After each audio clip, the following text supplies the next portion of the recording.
Hello दोस्तों, स्वागत है आपका अपने YouTube चैनल ऑनलाइन जीके मंच में। दोस्तों, हमने एसएससी जीडी का जो 2021 का एग्ज़ाम है उसके लिए एक सीरीज शुरू किया है।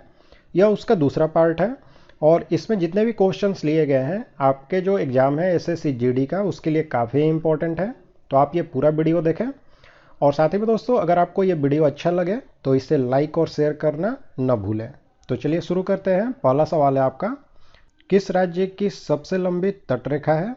तो सबसे लंबी तटरेखा है गुजरात की। ठीक है, गुजरात जो है इसकी तटरेखा की कुल लंबाई है 1214.7 किलोमीटर। और अगर भारत की कुल तटीय सीमा के बारे में पूछा जाए कि वह कितनी लंबी है तो वह है 7516.6 किलोमीटर। चलिए अगला सवाल देखें। चार मीनार कहाँ स्थित है? तो चार मीनार जो है यह हैदराबाद में स्थित है जो कि तेलंगाना में है। और यह जो हैदराबाद है यह मूसी नदी के किनारे स्थित है। और चार मीनार भी जो है वह मूसी नदी के पूर्वी तट पर स्थित है। और चार मीनार जो है इसका निर्माण किसने कराया? तो कुली कुतुब शाह जो है इन्होंने इसका निर्माण कराया था 1519 ईस्वी में। विटामिन B6 की कमी से पुरुषों में कौन सी बीमारी होती है? तो पुरुषों में एनीमिया यानी कि खून की कमी जो होती है वह विटामिन B6 की कमी से होती है। और यह जो विटामिन B6 है इसका रासायनिक नाम भी एग्जाम में पूछा जाता है, तो वह होता है पायरिडॉक्सिन।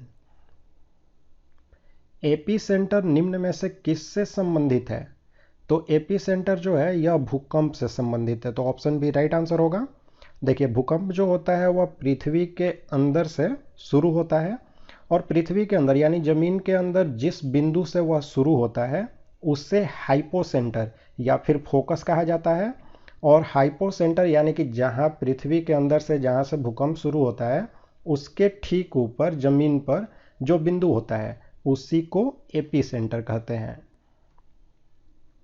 सूचना का अधिकार अधिनियम यानी कि RTI right to information act जो है वह किस वर्ष पारित हुआ था? तो यह पारित हुआ था 2005 में और दिन था 12 अक्टूबर को यह लागू हो गया था भारत में। तराइन की दूसरी लड़ाई में पृथ्वीराज चौहान को किसने हराया था? तो मोहम्मद गोरी जो है इसने हराया था। यह जो तराइन की दूसरी लड़ाई है यह 1192 ईस्वी में हुई थी और इसमें मोहम्मद गोरी जो है इसने पृथ्वीराज चौहान को हराया था।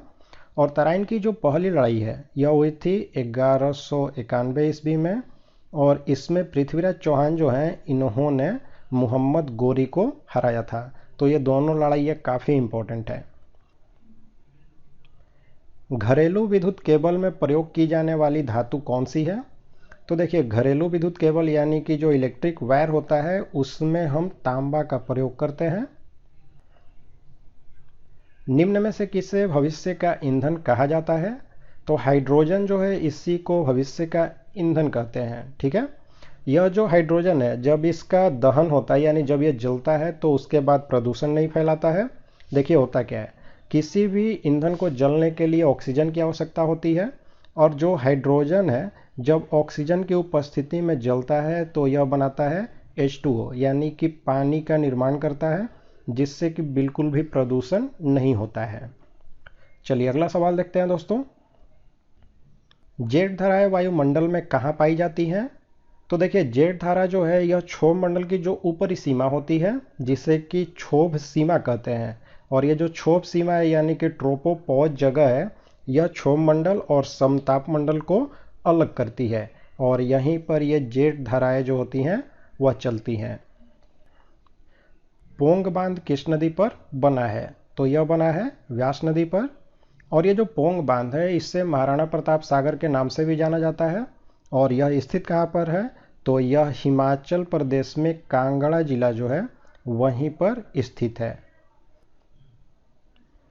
मुख्यमंत्री बनने वाली पहली दलित महिला कौन थी? तो यह थी मायावती, तो ऑप्शन बी राइट आंसर होगा। और ये जो मायावती है यह उत्तर प्रदेश की मुख्यमंत्री बनी थी। तो यह भी पूछा जा सकता है कि किस राज्य में पहली दलित महिला जो है वह मुख्यमंत्री बनी? तो उत्तर प्रदेश में। कृषि उत्पादों के गुणवत्ता का सूचक कौन सा है? तो एक मार्क जो होता है इसी का इस्तेमाल हम कृषि उत्पादों की गुणवत्ता की सूचक के रूप में करते हैं। इको मार्क जो है वह ऐसे उत्पादों के लिए दिया जाता है जो कि पर्यावरण के अनुकूल होते हैं। और हॉलमार्क जो है इसका इस्तेमाल होता है सोने के जो आभूषण होते हैं यानी गहने, उनकी गुणवत्ता के सूचक के रूप में। तो यहाँ पर ये तीनों जो है इंपॉर्टेंट है और तीनों को आपको दिमाग में रखना है। निकट दृष्टि दोष वाले मनुष्य के चश्मे में कौन सा लेंस होता है? तो निकट दृष्टि दोष को सबसे पहले समझें। तो यह ऐसी दोष होती है आँख की जिसमें नज़दीक की वस्तु जो है वो हमें साफ साफ दिखाई पड़ती है, लेकिन दूर की जो वस्तु होती है वह हमें साफ साफ दिखाई नहीं देती है। और इस रोग में जो व्यक्ति होता है उसके लिए अवतल लेंस का प्रयोग किया जाता है। एवोगाड्रो संख्या का मान कितना होता है? तो यह होता है 6.023 इंटू 10⁻23। यह होता है एवोगाड्रो संख्या का मान। भारत में मरुस्थल की राजधानी किसे कहते हैं? तो जैसलमेर जो है, जो कि राजस्थान में स्थित है, इसी को भारत में मरुस्थल की राजधानी कहते हैं। विधान परिषद में कम से कम सदस्यों की संख्या कितनी होनी चाहिए? तो कम से कम 40 सदस्य होने चाहिए। और अधिकतम जो सदस्य हैं वह उस राज्य की जो विधानसभा है उनकी कुल सदस्य संख्या के 1/3 होने चाहिए। ठीक है, यानी कि विधानसभा में 300 उस राज्य में सदस्य हैं, तो विधान परिषद में कुल 1/3 यानी कि 100 सदस्य होंगे। ठीक है। टीपू सुल्तान की मृत्यु कहाँ हुई थी? तो टीपू सुल्तान जो है इनकी मृत्यु हुई थी श्रीरंगपट्टनम में, और इनकी मृत्यु हुई थी 1799 ईस्वी में। वर्तमान में संविधान में कितनी अनुसूचियां हैं? तो अभी वर्तमान में कुल 12 अनुसूचियां हैं संविधान में, लेकिन जब भारतीय संविधान बना था यानी कि जो मूल संविधान था, इसमें कुल 8 अनुसूची उस समय थी। जेट इंजन का आविष्कार किसने किया था? तो इसका आविष्कार किया गया था फ्रैंक व्हिटले के द्वारा, जेट इंजन का। और जो हवाई जहाज था इसका आविष्कार किया गया था राइट ब्रदर्स के द्वारा। निम्न में से कौन शुष्क धुलाई यानी कि ड्राई वॉश के काम में आता है? तो ड्राई वॉश एक ऐसी प्रक्रिया होती है जिसमें जो कपड़े हैं वह बिना पानी का इस्तेमाल किए धोया जाता है, और इसमें बेंजीन जो है इसी का इस्तेमाल होता है। ऑपरेशन फ्लड का संबंध किससे है? तो ऑपरेशन फ्लड जो है यह दूध के उत्पादन से संबंधित है। और यह ऑपरेशन फ्लड शुरू कब हुआ था? तो यह 1970 ईस्वी में भारत में शुरू हुआ था। तिनकठिया प्रथा मूल रूप से किस राज्य में थी? तो यह बिहार में थी। और यह जो तिनकठिया प्रथा है यह नील की जो खेती थी उससे संबंधित थी। इस तिनकठिया प्रथा में क्या था कि जमीन का जितना भाग होता था उसके 3/20 भाग पर नील की खेती करनी होती थी। ठीक है। ध्वनि के वेग का मान सबसे कम किस माध्यम में होता है? तो देखिए, ध्वनि जो होती है उससे गमन करने के लिए यानी कि चलने के लिए किसी न किसी माध्यम की जरूरत होती है।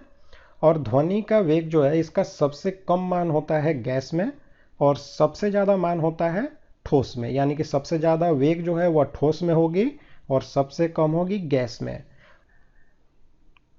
कान्हा राष्ट्रीय उद्यान किस जीव के लिए प्रसिद्ध है? तो यह प्रसिद्ध है बाघ के लिए। और ये जो कान्हा राष्ट्रीय उद्यान है यह मध्य प्रदेश में स्थित है, तो यह भी ध्यान रखना आपको। तो दोस्तों, यहाँ पर हमने 25 जीके के इंपॉर्टेंट क्वेश्चन देखे जो कि आपके आने वाले एसएससी जीडी के एग्जाम के लिए और जितने भी एग्जाम हैं उनके लिए ये बहुत ही इंपॉर्टेंट है। तो अब आप लाइक और कमेंट करके हमें ज़रूर बताएं कि आपको ये वीडियो कैसा लगा, और ज़्यादा से ज़्यादा अपने दोस्तों के साथ शेयर करें।